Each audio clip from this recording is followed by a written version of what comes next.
If we were to believe our honorand, Stephen Frears, he came to be a film director of international acclaim through a series of what he calls chances, opportunities, and life shocks. Probe at all deeply into his career path, however, and you quickly find that that is a statement made by a man who does not take himself too seriously and who is very modest about his immense achievements in the field of the arts. The reality is that Stephen Frears was born in Leicester during the Second World War, where he and his two elder brothers were raised by his mother, while his father was stationed with the army in South Africa. From school, he went to Trinity College, Cambridge, to study law, not, he says, through any sense of vocational calling, but because in those days, that's just what you did.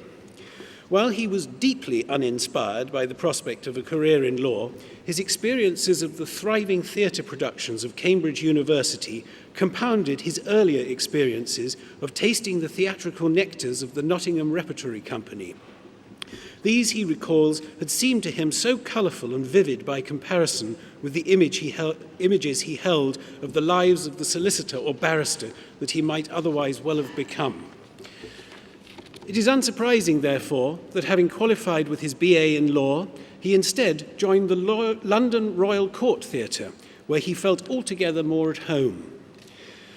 This shift in career path led to his meeting with such theatrical luminaries as Albert Finney, the Czech director Karel Reiss, and the patron of the Royal Court Theatre, Lindsay Anderson. Our honorand recalls this as being a golden apprenticeship and was to become Reiss's assistant director before, in 1971, he was to solo direct his debut feature film, Gumshoe.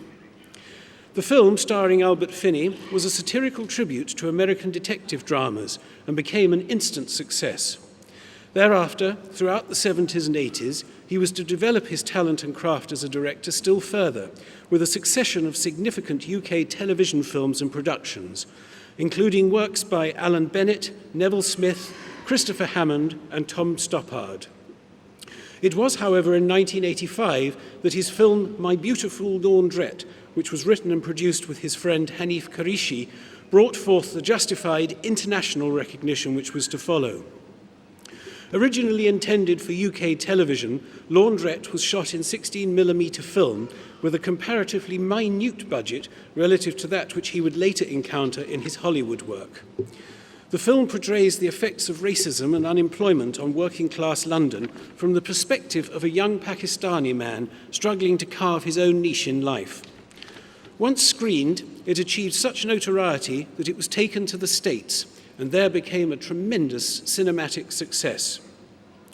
Thereafter, the Frears-Kureishi magic was to be woven again with Sammy and Rosie Got Laid, a film about a faltering relationship of a mixed-race and mixed-class couple in a poor area of London.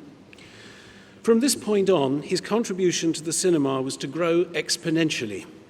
In 1987, he was to make Prick Up Your Ears, which adapted John Lahr's biography of the playwright Joe Orton, who was tragically murdered while at the peak of his career by his unstable lover, Ken Halliwell. The film was widely critically acclaimed and was followed a year later by Dangerous Liaisons, which critics lauded as being shot exquisitely in the opulent world of 18th century France. Liaisons merited our honorand a Best Director BAFTA nomination, together with a number of international honors, and went on to gross more than $34 million at the box office. Oscars were also awarded both to the scriptwriter Christopher Hampton and to Glenn Close for her portrayal of the Machiavellian Marquise de Merteuil. Having achieved such success in Hollywood, his tremendous versatility as a director attracted the attention of producer Martin Scorsese, and they went on to make together The Grifters in 1990. This grippingly depicted a deadly power struggle among three con artists in Southern California, and like its predecessor, the film was critically acclaimed as confirming Stephen Frears as one of the most gifted directors of his generation.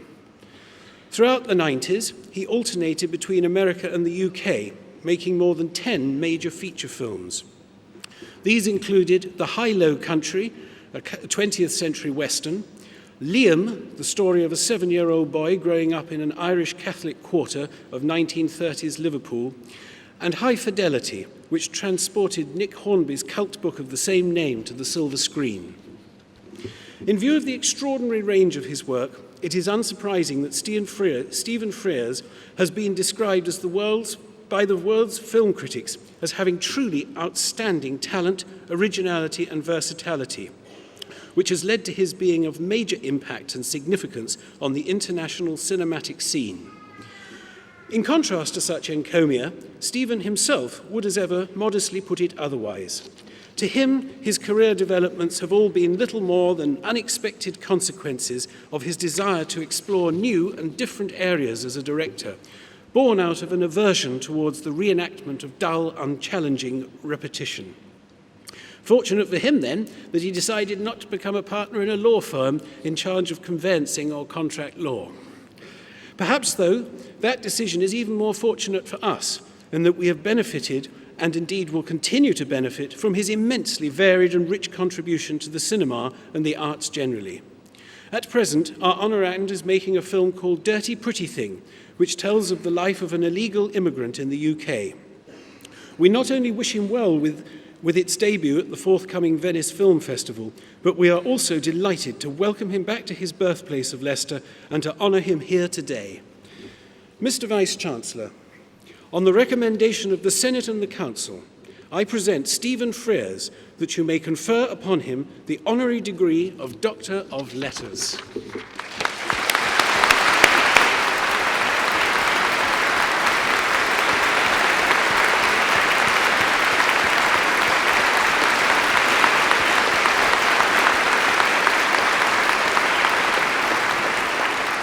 I admit you to the honorary degree of Doctor of Letters and welcome you among us. Many congratulations.